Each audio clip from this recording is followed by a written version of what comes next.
გიყვებით საერთაშორისო ფარმაცევტულ კომპანია GM Pharma-ზე, რომელმაც მონაწილეობა მიიღო ფარმაცევტულ ინდუსტრიაში ერთ-ერთ ყველაზე მნიშვნელოვან გამოფენაში, რომელიც გაიმართა გერმანიაში, ქალაქ ფრანკფურტში, მესერ ფრანკფურტ საგამოფენო სივრცეში. აღნიშნული ღონისძიება 300 წლეულზე მეტია, რაც იმართება და წარმოადგენს ფარმაცევტულ ინდუსტრიაში ინოვაციების მონაცემთა და ტექნოლოგიების გაცვლის ყველაზე დიდ პლატფორმას. GM Pharma მედიკამენტების მწარმოებელი ერთ-ერთი კომპანია გახლავთ საქართველოდან, რომელიც აღნიშნულ საერთაშორისო ფორუმზე ტრადიციულად წელსაც საკუთარი სტენდით იყო წარმოდგენილი.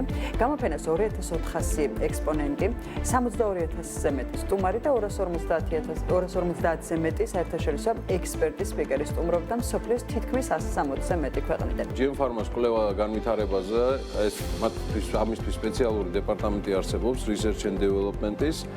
ამჟამად მუშაობა 18 ახალ მედიკამენტზე მიმდინარეობს, რაც სხვადასხვა თერაპიული მიმართულებით მკურნალობის ეფექტიანობასა და უსაფრთხოების გაუმჯობესებას ხელს შეუწყობს, ასევე იგეგმება 30-ზე მეტი ახალი პრეპარატის დამატება, რაც მნიშვნელოვნად გააფართოვებს GM Pharma-s პორტფელს და შესაძლებლობებს სამედიცინო გამოწვევების ეფექტურად მართვისთვის. ამჟამად GM Pharma-s მედიკამენტებით ყოველწლიურად 14 მილიონზე მეტი პაციენტი მკურნალობს საქართველოსა და საექსპორტო ქვეყნებში, რაც მომხმარებლებისა და ჯანდაცვის სპეციალისტების მხრიდან კომპანიის აღიარებაზე მეტყველებს.